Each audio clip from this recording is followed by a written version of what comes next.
Commençons par raconter une histoire, mais une histoire qui n'a pas eu lieu.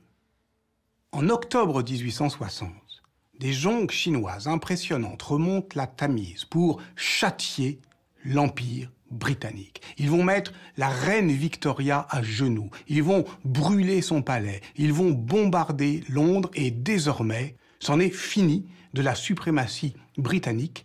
Le 19e siècle sera chinois et la mondialisation sera la sinisation du monde. Ça s'est pas passé comme ça. C'est même l'inverse qui s'est passé. Nous sommes bien en 1860, mais ce sont 3000 soldats anglais et autant de Français qui débarquent à Tianjin, au sud de la Chine, entre le 31 août et le 8 septembre. Les troupes avancent, s'emparent du pont de Balikao le 21 septembre 1860 et fondent vers Pékin. Là, le 6 octobre, un détachement français se dirige vers le Wenminwen, le jardin de la clarté parfaite, qu'on appelle en Europe le Palais d'été. Ce complexe impérial, qui se trouve à 15 km au nord-ouest de la cité interdite, est la résidence préférée des empereurs de la dynastie Qin. Ce 6 octobre, l'empereur et sa cour l'ont déserté et les troupes françaises pillent cette merveille d'architecture édifiée au XVIIIe siècle.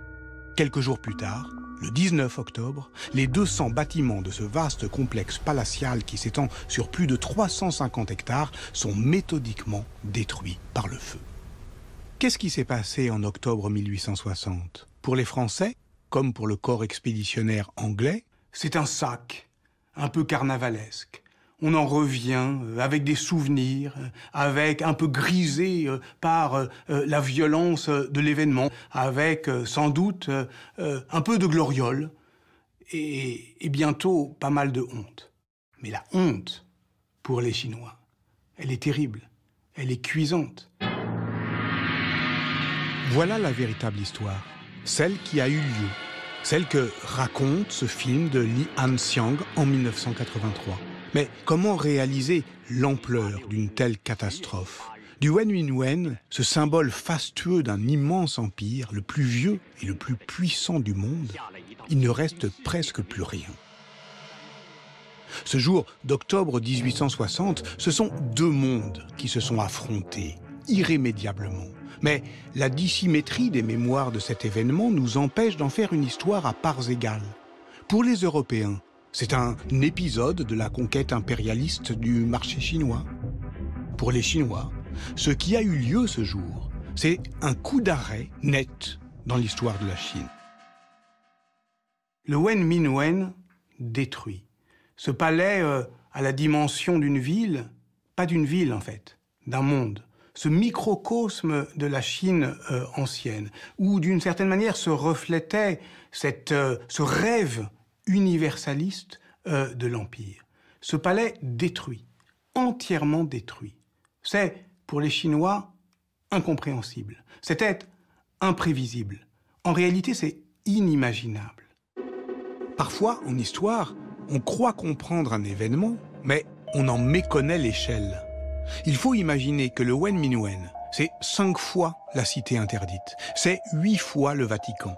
C'est 20 fois Versailles, c'est 50 fois le Louvre. Mais ce n'est pas seulement une question de superficie, c'est une question d'intensité. Ce qui était réuni au Wenminwen, c'était un précipité de richesse et de savoir. C'était à la fois un musée, une bibliothèque et un palais, une récapitulation encyclopédique du monde sous le regard souverain de l'empereur. Pour les Chinois, ce qui est ruiné à Pékin, au Wenminwen, c'est pas seulement un palais, c'est pas seulement cette extravagante accumulation de richesses et de savoir, c'est une histoire. Au fond, ce qui est ruiné, c'est un futur. Ce qui est ruiné, c'est la possibilité que la Chine avait, sans doute encore à ce moment-là, de devenir maîtresse du monde. Ce qui est ruiné, c'est une potentialité du temps qui était ouverte et qui se referme. Et donc la blessure, elle, ne se refermera jamais.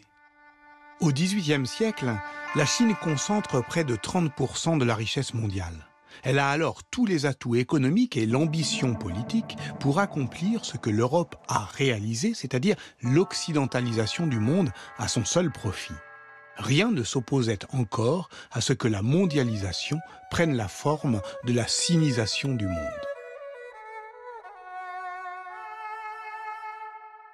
Car au fond, de cet épisode, on fait une lecture strictement coloniale. On va dire que la Chine du XIXe siècle est la proie des convoitises coloniales de l'Europe. Mais la Chine du XIXe siècle était en elle-même une puissance impérialiste. Les Européens n'ont aucun privilège sur le monde, pas même celui du colonialisme. D'autres l'ont été, et en particulier l'Empire chinois. Majoritairement peuplée de Han, la Chine est conquise à partir du XVIIe siècle par une minorité étrangère venue du nord, les Mandchous. La dynastie Ming est alors remplacée par les Qin. Les Mandchous mènent une politique d'expansion en Asie centrale, au Tibet, en Mongolie et à Taïwan, et imposent leur souveraineté à tous les peuples en tolérant les différentes confessions, langues et cultures. Et c'est ce rêve universaliste d'un empire à la fois divers et centralisé que 3 empereurs mandchous, Changqi, puis son fils Yongzheng et enfin Qianlong, son petit-fils, expriment en édifiant tout au long du XVIIIe siècle les palais et les jardins du Wenminwen. Luminosité parfaite, magnifique printemps, printemps prolongé. Les noms des 3 jardins du Wenminwen disent avec assez d'éloquence ce désir universaliste de mettre l'histoire à l'arrêt. C'est comme si, oui, le temps s'était arrêté. Ce qui n'est pas possible, ce qui n'arrive jamais, pas plus en Chine qu'ailleurs. Mais ce sont des événements extérieurs et intérieurs qui vont d'une certaine manière bousculer cette histoire que les empereurs rêvaient de mettre littéralement à l'arrêt. Ce sont des crises internes, évidemment, et ce sont des chocs extérieurs, c'est-à-dire l'agression coloniale de la France et de l'Angleterre qui veut ouvrir au canon le marché chinois.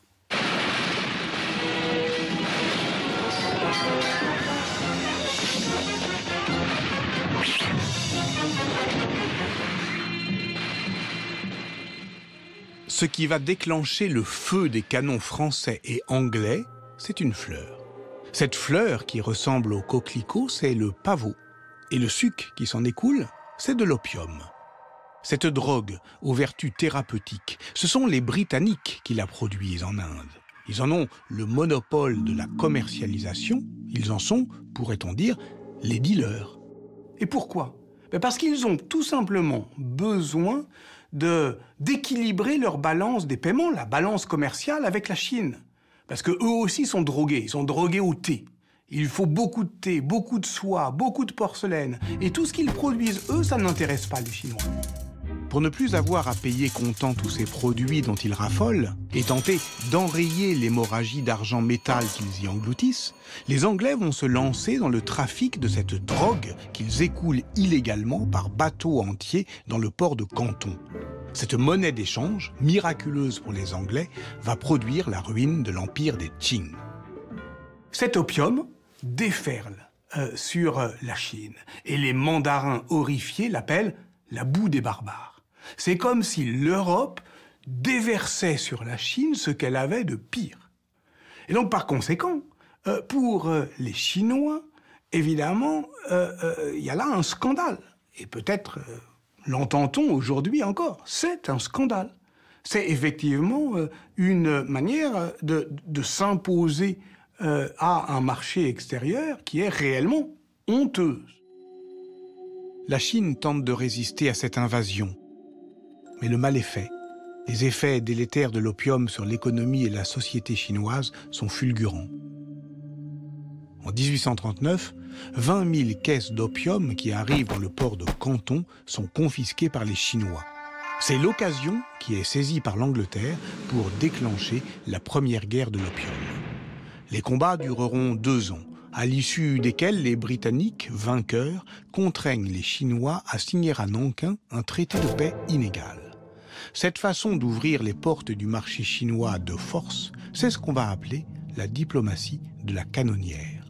Fort de ce premier succès, les Anglais, 14 ans plus tard, prenant pour prétexte une sombre affaire de piraterie, déclenche à nouveau les hostilités. La spécificité de la deuxième guerre de l'opium, c'est qu'elle s'internationalise. Il y a d'abord les Français, car prenant prétexte d'un meurtre d'un missionnaire français, Napoléon III s'accorde avec la reine Victoria pour envoyer un corps expéditionnaire. Les Russes, les États-Unis veulent participer également à la coalition européenne. Car ce qu'ont réussi les Anglais en Chine en ouvrant de force cet immense marché jusqu'alors fermé aux échanges internationaux provoque la convoitise d'autres puissances occidentales. Chacun veut désormais sa part du gâteau. Donc, la deuxième guerre de l'opium, on dirait que là, les portes sont ouvertes. Tout le monde y va. Tout le monde comprend ce qu'on peut gagner. Et cette frénésie de puissance et de cynisme, c'est cela qui va produire la prise du palais d'été de Pékin d'octobre 1860. Si la destruction du Wen Minwen est bien cette catastrophe incommensurable, comment expliquer la faiblesse de la résistance des Qin et de la puissante armée chinoise? C'est que l'Empire traverse alors une profonde crise sociale et politique et qu'il est en proie à de violentes révoltes.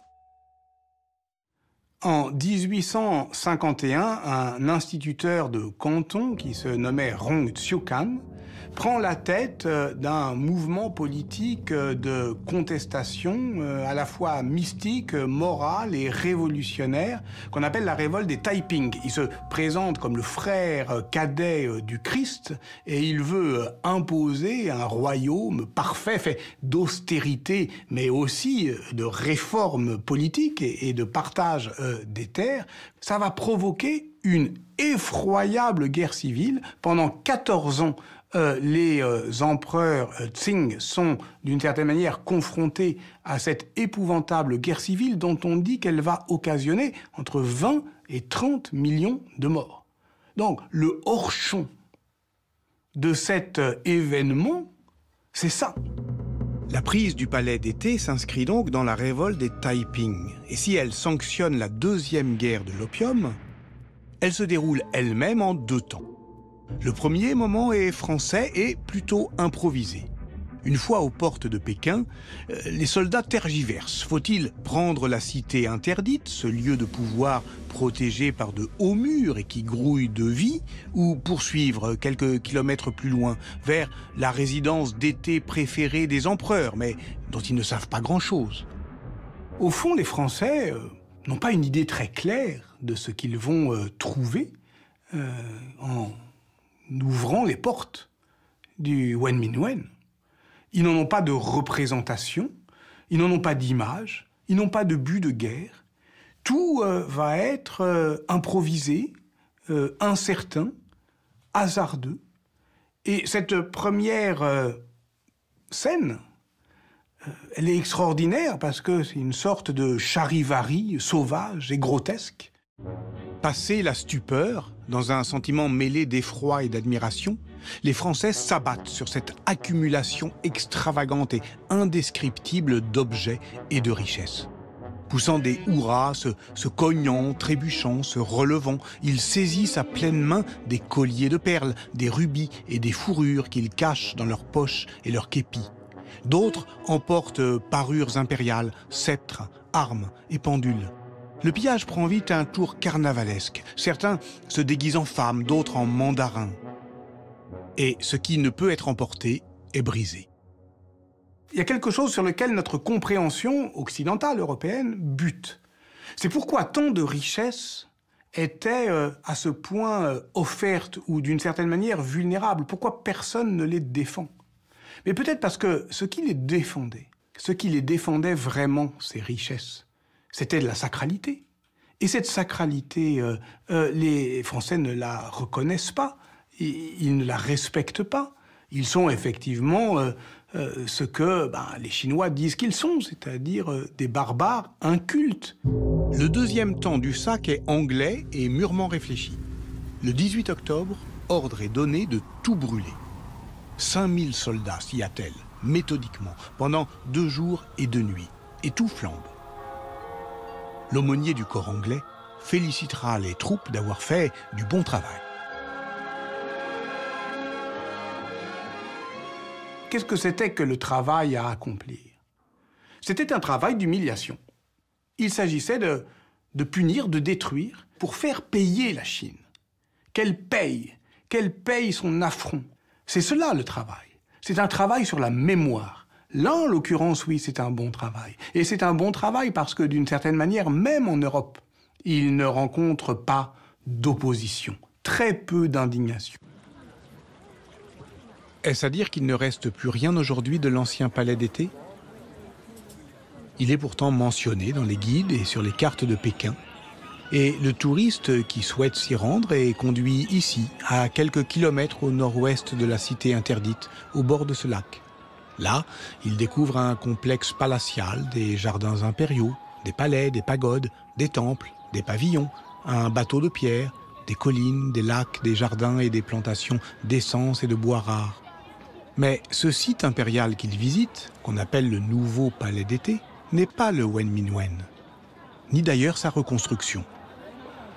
Ce n'est pas un effondrement 1860. La Chine des empereurs n'a pas dit son dernier mot. D'ailleurs, dans les années 1860-1895, s'ouvre un moment de réforme et de modernisation qu'on appelle le mouvement d'auto-renforcement. Il s'agit pour les empereurs de reprendre pied dans leur passé, dans leur grandeur, dans leur puissance, et la reconstruction du palais d'été, elle s'inscrit dans cette ambition et dans ce contexte. La construction de ce nouveau palais d'été, 15 ans après le sac, dit quelque chose. Elle dit que l'histoire ne s'est pas arrêtée en 1860. L'heure de la reconstruction a sonné. Mais la situation économique de la Chine n'est plus la même. L'empereur Chongxi ne parvient pas à récolter les fonds nécessaires à l'édification d'un ensemble aussi vaste et somptueux que l'ancien Wen Minwen. La centaine de bâtiments, temples, pavillons et pagodes qu'il fait construire ne représente qu'un tiers de la superficie du site détruit. Tel est aujourd'hui le palais d'été que les Chinois et les touristes visitent en masse. Mais éloignons-nous un peu de ce lieu touristique. C'est à l'écart des circuits obligés, en un lieu incertain qui tient autant du terrain vague, du chantier archéologique et du jardin public, que nous pouvons prendre la mesure de l'ampleur de la destruction de 1860. Ce lieu, ce sont les ruines du Wen Minwen, laissées comme une plaie ouverte dans l'histoire. On ne le visite pas vraiment, on y déambule. Ici, les Chinois cheminent parmi les décombres d'une histoire avec un sentiment que les Européens peinent à déchiffrer. Qu'inspirent ces ruines à ceux qui viennent s'y promener? Recueillement? Colère? Quel pèlerinage accomplissent-ils sur le lieu de la destruction qui est d'une certaine manière un espace en attente?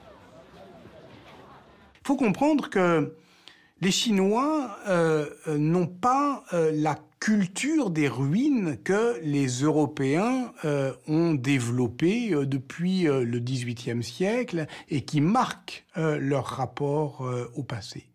Rares sont les endroits dans la Chine où des ruines sont visibles. C'est toujours honteux, une ruine. Et tout est paradoxal dans cette histoire. Parce que les seules ruines que l'on reconnaisse aujourd'hui sont celles de bâtiments qui témoignent du goût des empereurs pour l'occidentalisme, et notamment de Qianlong, qui, poursuivant le rêve universaliste de la dynastie Qing, fit construire des édifices inspirés par les plans du château de Versailles et de Schönbrunn, en Autriche.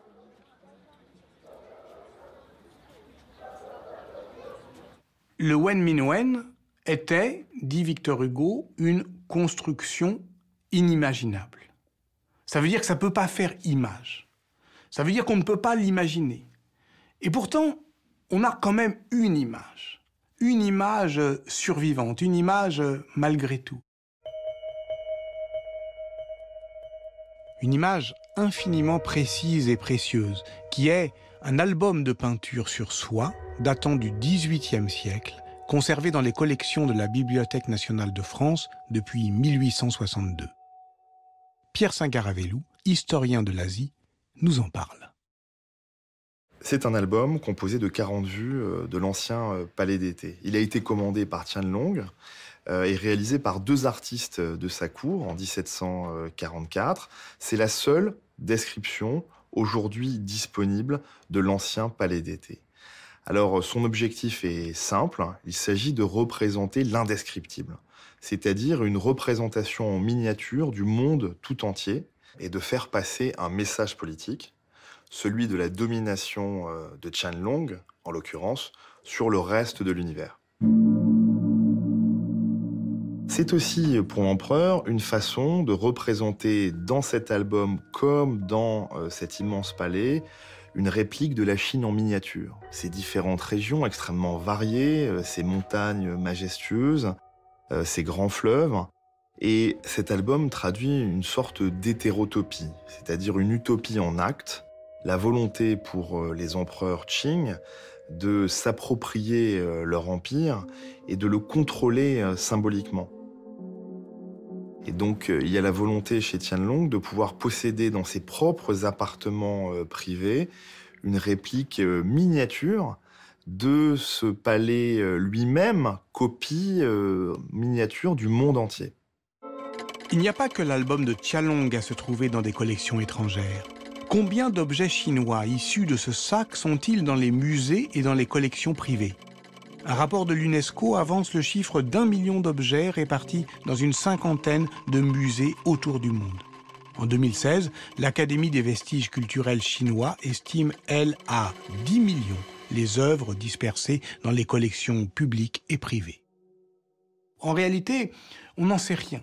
Mais ce que l'on sait, c'est que ce mouvement d'ampleur considérable, il pose aujourd'hui la question brûlante de la restitution. Il ne s'agit pas simplement de restituer des objets volés. Il s'agit aussi de réparer des récits brisés. Or, dès lors qu'un objet est arraché à son lieu et à son usage, il était inestimable, il obtient une valeur. Qu'un objet ait une valeur, ça a un nom, ça s'appelle le marché de l'art. Les premières ventes sont organisées sur place, à Pékin. Mais très vite, c'est par bateau entier que les objets vont arriver en Europe. Dès 1861, à Londres et à Paris, les foules se pressent aux ventes aux enchères de ce qu'on appelle alors des chinoiseries. En vendant ces objets, d'une certaine manière, on continue à humilier, à rabaisser, à désacraliser le pouvoir impérial. C'est, en quelque sorte, la continuation de la punition par d'autres moyens. Et pendant ce temps-là, dans le monde, on fredonne le nouvel ère de la modernité. Écoutez, c'est le premier enregistrement sonore de l'humanité, Au clair de la lune, par Scott de Martinville. Plus loin que la Lune, on annonce à l'Académie des sciences de Paris la découverte d'une nouvelle planète, Vulcain. Fausse nouvelle, elle n'existe pas. Le républicain anti-esclavagiste Abraham Lincoln, lui, existe bel et bien. Le 8 novembre 1860, il est élu 16e président des États-Unis. Mais c'est en Afrique australe que se trouve le premier souverain à abolir la peine de mort. Il s'agit de Mochocho, roi du Soto. C'est aussi l'année où le chimiste allemand Albert Niemann invente la cocaïne, provoquant un nouvel esclavage et de nombreux morts de par le monde, bien davantage encore que l'opium. Certains intellectuels s'interrogent aujourd'hui sur, non pas la responsabilité de la Chine, c'est pas comme ça qu'il faut parler peut-être, mais le fait que la Chine est actrice de sa propre histoire. Qui a détruit le Yuan Mingyuan? C'est une question que posait une pièce de théâtre en 2006. Elle a fait scandale. Évidemment qu'elle a fait scandale, parce que si certains intellectuels chinois veulent avoir un rapport critique à leur passé, évidemment le régime autoritaire de Xi Jinping, eh bien, fait de ce rappel systématique au passé, de cette rhétorique de l'humiliation, une arme permanente de la propagande vis-à-vis de la Chine, vis-à-vis surtout de l'Europe. Pas pour dire à l'Europe « vous nous avez empêché d'être les maîtres du monde, mais pour dire à l'Europe, nous serons ce que vous n'êtes plus, ce que vous ne savez plus être. Et ça, c'est évidemment l'enjeu mémoriel essentiel pour qui veut comprendre la portée de l'événement.